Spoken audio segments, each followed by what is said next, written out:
It's a new year and a new chance for you to make a fresh start with your compliance. For we're going to be bringing you a daily tip, strategy, or idea that you can use to improve your program. Here's your host, Tom Fox, the Compliance Evangelist. Welcome to 2024.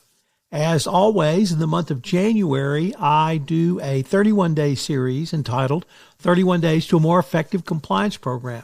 In the month of January 2024, we'll be doing that, and today is day one. This year, I'm going to open with some of the key speeches from the Department of Justice in 2023 and how those speeches really portend what DOJ enforcement will look like, and equally importantly, what you as a compliance professional will need to do to respond to these new DOJ initiatives.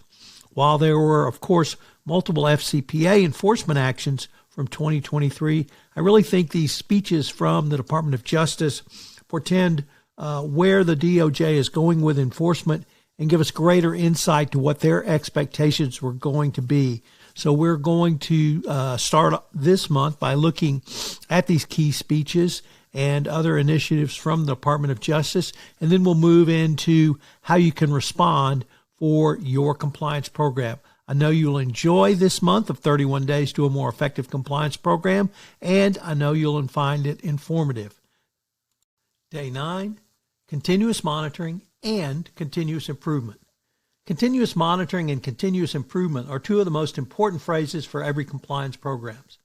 These twin concepts were further enshrined in the 2023 update to the evaluation of corporate compliance programs. In 2023, all companies' risk models changed as we moved from working from home to return to the office, and many times now a hybrid model. In addition to this straightforward change in risk due to work locations, new risks in the form of geopolitical, supply chain, export control, as well as increased risk due to social media continue to impact compliance programs. Your compliance program must be ready to respond wherever those risks are going forward. The 2023 ECCP posed several questions in the following categories: risk management process, risk-tailored allocations, updates and revisions, and lessons learned. These question-by-question analysis begin with, is the periodic review limited to a snapshot in time or based upon a continuous access to operational data and information across functions? Do you have access to continuous and real-time transactional data at your organization? How about silos within your organizations? Most likely the answer to both is no. This means you no longer have a best practices compliance program at this point in time. How can you garner such information? While there is only one question in the lessons learned section, it is a compound question.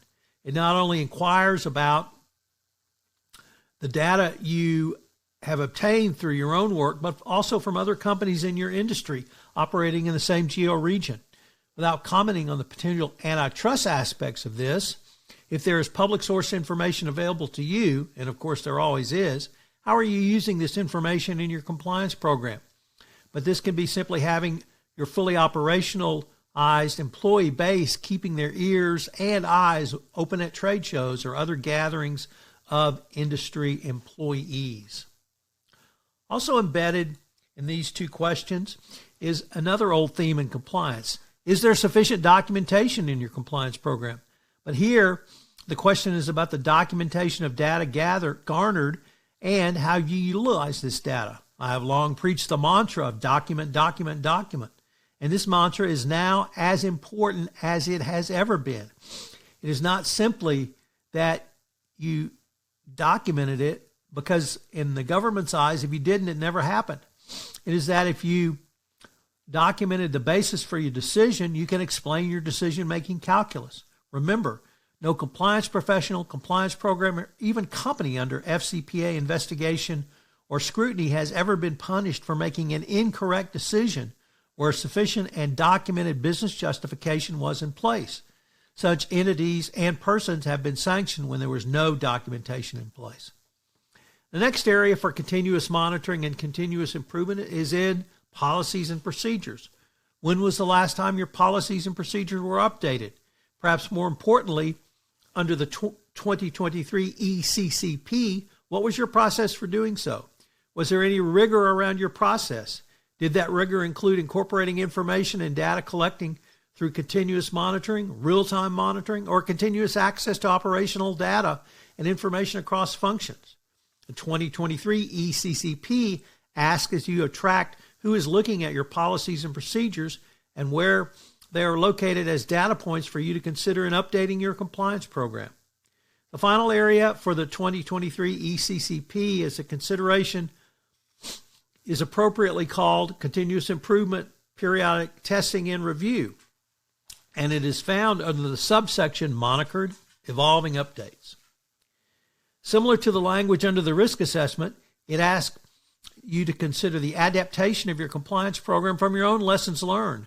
But once again, what about from other companies? The distinction is now included in the phrase, other companies facing similar risks.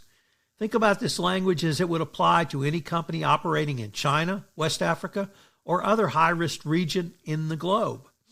I would interpret this to mean every chief compliance officer and compliance practitioner needs to stay abreast of international anti-corruption enforcement actions where your company may be doing business.